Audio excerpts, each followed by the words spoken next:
Assalamualaikum. Ayo belajar bareng aku lagi di RNM Channel. Kali ini aku mau bahas tentunya latihan soal kebidanan lagi, tapi kali ini aku fokus di asuhan kebidanan pada masa nifas. Oke, sebelumnya yang belum subscribe, ayo di subscribe dulu agar kalian tidak ketinggalan soal maupun materi tentang P3K, SKP maupun UKOM. Langsung ke soalnya aja. Nomor 1, seorang perempuan nomor 30 tahun melahirkan anak pertama 2 jam yang lalu. Hasil anamnesis, ibu merasakan perut terasa mules dan sudah BAK serta masih lelah. Hasil pemeriksaan KU baik, tekanan darah 120/80, nadi 80 kali per menit, suhu 36,5 derajat Celcius. Pernafasannya 24 kali per menit, dan lochia rubra. Pertanyaannya, apakah keluhan perut mules yang dialami pada kasus tersebut? A. Lochia, B. Involusio, C. After pains, D. atonia uteri, atau E. Subinvolusio. Oke, kita langsung ke pembahasannya aja. Pada kasus ini, seorang perempuan yang baru melahirkan anak pertama 2 jam yang lalu mengalami keluhan perut mules dengan tanda vital yang masih dalam batas normal serta terdapat lochia rubra. Mari kita bahas setiap pilihan yang ada, dimulai dari opsi A, lochia. Lochia adalah cairan yang keluar dari jalan lahir setelah melahirkan yang terdiri dari darah, lendir, dan jaringan sisa dari rahim. Meskipun pada pasien terdapat lochia rubra, keluhan perut mules bukan disebabkan oleh lochia, melainkan oleh proses lain. Jadi, lochia tidak tepat sebagai jawaban. Lanjut opsi B, involusio. Involusio uteri adalah proses di mana rahim berkontraksi dan mengecil kembali ke ukuran semula setelah melahirkan. Kontraksi ini dapat menimbulkan rasa nyeri atau perut mules yang sering dirasakan oleh ibu setelah melahirkan, terutama dalam beberapa hari pertama. Nyeri ini biasanya terasa lebih hebat pada ibu yang baru melahirkan anak pertama. Pada kasus ini, nyeri perut mules yang dialami kemungkinan besar disebabkan oleh involusio uteri. Untuk opsi C, after pains.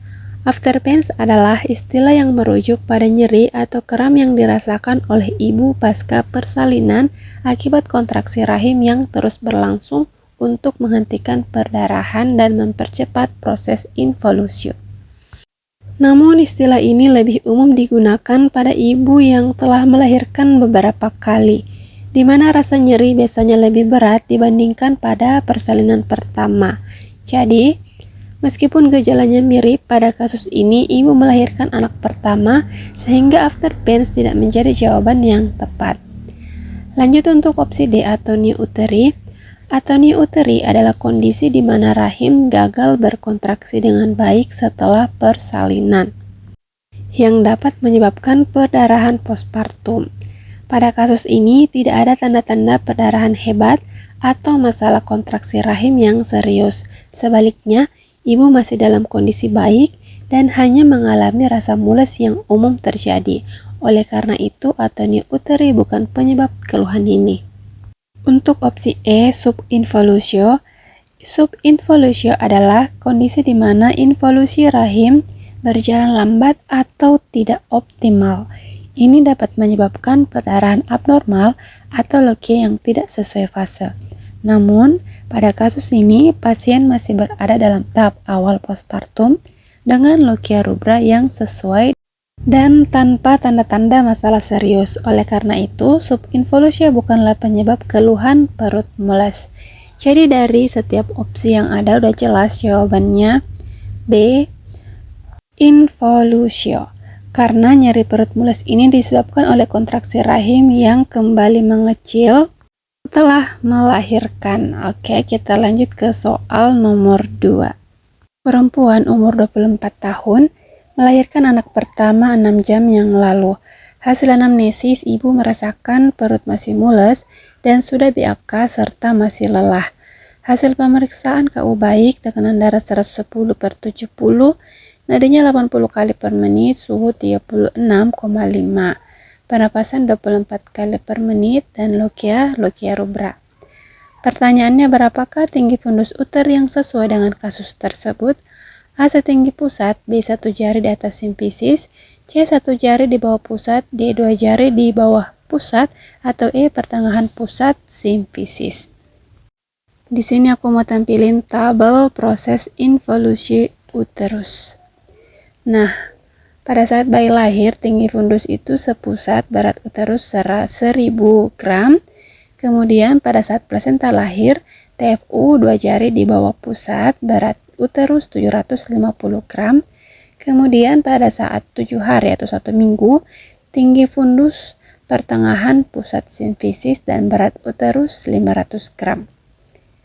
Pada hari ke-14 atau 2 minggu setelah postpartum, tinggi fundus sudah tidak teraba di atas simfisis dan beratnya 350 gram. Di hari ke-42 atau 6 minggu, TFU sudah bertambah kecil, berat uterusnya 50 gram. Dan di hari ke-56 atau 8 minggu, TFU sudah normal dan berat uterus kembali ke 30 gram. Dengan catatan, setelah beberapa hari pasca persalinan, perubahan involusi berlangsung cepat dan fundus turun kira-kira 1-2 cm setiap 24 jam. Pada kasus ini, seorang perempuan yang baru melahirkan anak pertama 6 jam yang lalu mengalami keluhan perut mules dan lokia rubra. TFU yang sesuai adalah 2 jari di bawah pusat. Jadi jawaban yang benar adalah D, 2 jari di bawah pusat. Lanjut ke soal nomor 3. Seorang perempuan umur 30 tahun, P2A0, melahirkan 6 hari yang lalu. Hasil anamnesis, ibu merasakan bahagia, bisa merawat anaknya sendiri, dan mengatakan darah yang keluar dari kemaluannya sedikit. Hasil pemeriksaan KU baik, tekanan darah 110/70, nadi 80 kali per menit, suhunya 36,5, pernafasan 24 kali per menit. Lokia tampak merah kecoklatan dan berlendir. Pertanyaannya, apa jenis lokia pada kasus tersebut? A. Lokia alba, B. Lokia rubra, C. Lokia serosa, D. Lokia purulenta, atau E. Lokia sanguinolenta. Ada beberapa jenis lokia atau darah nifas, yaitu yang pertama lokia rubra, muncul dalam 2 hari pertama setelah persalinan, berwarna merah dan berisi darah segar, sisa selaput ketuban dan lainnya. Yang kedua lokia sanguinolenta, muncul pada hari ketiga hingga ketujuh setelah persalinan, berwarna merah kecoklatan dan berisi darah dan lendir. Yang ketiga lokia serosa, muncul pada hari ke-7 hingga ke-14 setelah persalinan, berwarna kuning dan tidak mengandung darah. Keempat, lokia alba, ini muncul setelah lebih dari 2 minggu setelah persalinan, berwarna putih. Dan ada juga yang namanya lokia purulenta. Ini menandakan adanya infeksi, keluar cairan seperti nanah, dan berbau busuk. Jadi untuk soal nomor 3, jawaban yang tepat adalah lokia sanguinolenta. Lanjut soal nomor 4. Seorang perempuan umur 30 tahun, P2A0, melahirkan 20 hari yang lalu. Hasil pemeriksaan KU baik, tekanan darah 110/70, nadi 80 kali per menit, suhu 36,5, pernafasan 24 kali per menit. Terdapat sedikit lendir keluar dari vagina. Pertanyaannya, apa jenis lokia pada kasus tersebut? A. Lokia alba, B. Lokia rubra, C. Lokia serosa, D. Lokia purulenta, atau E. Lokia sanguinolenta. Tadi udah dibahas, tapi ini aku mau share gambar yang lebih memudahkan lagi. Ini adalah gambar lokia atau perdarahan dari rahim setelah melahirkan. Dari lokia rubra itu merah kehitaman, sanguinolenta merah kecoklatan, serosa kuning kecoklatan, dan alba putih kekuningan. Jadi untuk soal nomor 4, jawaban yang tepat adalah A. Lokia alba. Soal nomor 5, seorang perempuan umur 25 tahun melahirkan anak pertama 2 jam yang lalu. Hasil anamnesis, ibu merasakan perut masih mules dan sudah BAK serta masih lelah. Ibu melakukan inisiasi menyusui dini segera setelah lahir selama 1 jam.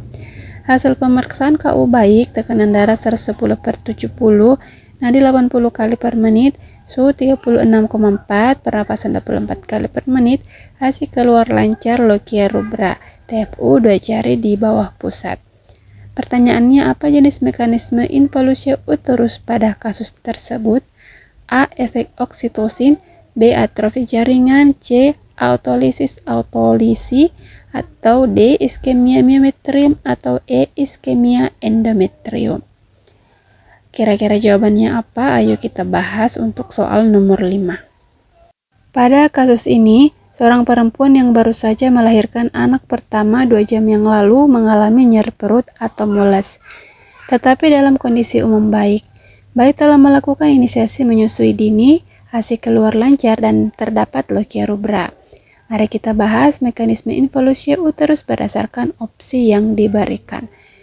Ini dimulai dari opsi A, efek oksitosin. Oksitosin adalah hormon yang sangat penting dalam proses involusi uterus. Saat bayi melakukan IMD, hormon oksitosin dilepaskan dari hipofisis posterior. Oksitosin menyebabkan kontraksi otot-otot rahim atau miometrium yang membantu rahim mengecil dan menghentikan perdarahan setelah melahirkan. Pada kasus ini, ASI keluar lancar dan inisiasi menyusui dini telah dilakukan, yang berarti efek oksitosin berperan kuat dalam involusi uterus. Untuk opsi B, atrofi jaringan. Atrofi jaringan terjadi sebagai bagian dari involusi uterus yang lebih lambat, di mana jaringan yang tidak diperlukan lagi akan mengecil dan menghilang. Meskipun ini juga merupakan salah satu mekanisme dalam proses involusi, itu tidak terjadi secepat efek oksitosin. Oleh karena itu, atrofi jaringan bukanlah mekanisme utama yang menyebabkan nyeri dari involusi dalam beberapa jam pertama setelah melahirkan. Untuk opsi C, autolisis. Autolisis atau otolisis adalah proses penghancuran diri pada sel-sel otot rahim yang tidak lagi dibutuhkan setelah melahirkan. Sel-sel tersebut akan dihancurkan oleh enzim-enzim di dalam rahim itu sendiri, sehingga rahim dapat kembali ke ukuran semula. Proses ini terjadi secara bertahap dan lebih lambat dibandingkan efek oksitosin. Pada kasus ini, involusi uterus yang terjadi dalam waktu singkat setelah melahirkan lebih disebabkan oleh kontraksi yang diinduksi oleh oksitosin daripada autolisis. Untuk opsi D, iskemia miometrium. Iskemia miometrium adalah kekurangan pasokan darah ke otot-otot rahim yang terjadi sebagai akibat dari kontraksi rahim yang kuat. Kontraksi ini membantu mengurangi ukuran rahim dan menghentikan perdarahan. Namun, iskemia miometrium lebih merupakan konsekuensi dari kontraksi yang diinduksi oleh oksitosin, bukan mekanisme utama yang menyebabkan involusi uterus dalam beberapa jam pertama setelah melahirkan. Oleh karena itu, mekanisme ini bukanlah yang paling tepat dalam konteks ini. Untuk opsi E, iskemia endometrium. Iskemia endometrium terjadi sebagai bagian dari proses pelepasan lapisan dalam rahim setelah melahirkan. Proses ini lebih berkaitan dengan penghentian perdarahan daripada kontraksi rahim yang langsung menyebabkan involusi. Meskipun iskemia endometrium penting, ini bukan mekanisme utama yang menyebabkan kontraksi dan penurunan tinggi fundus pada kasus ini. Jadi untuk soal nomor 5, jawaban yang benar adalah A, efek oksitosin. Karena kontraksi rahim yang disebabkan oleh pelepasan oksitosin merupakan mekanisme utama dalam involusi uterus segera setelah melahirkan, terutama setelah IMD yang merangsang produksi oksitosin. Udah selesai pembahasan soal kita kali ini. Semoga bermanfaat untuk teman-teman yang masih berjuang, dan jangan lupa untuk bergabung ke grup diskusi belajar kita, itu gratis. Dan aku ulang, semoga bisa bermanfaat untuk kalian, dan semoga tahun ini menjadi tahun keberuntungan untuk kalian. Dan seperti biasa, sebagai penutup, aku mau bacain salah satu kata bijak. Semakin banyak kamu belajar, semakin banyak pintu yang terbuka. Oke, tetap semangat!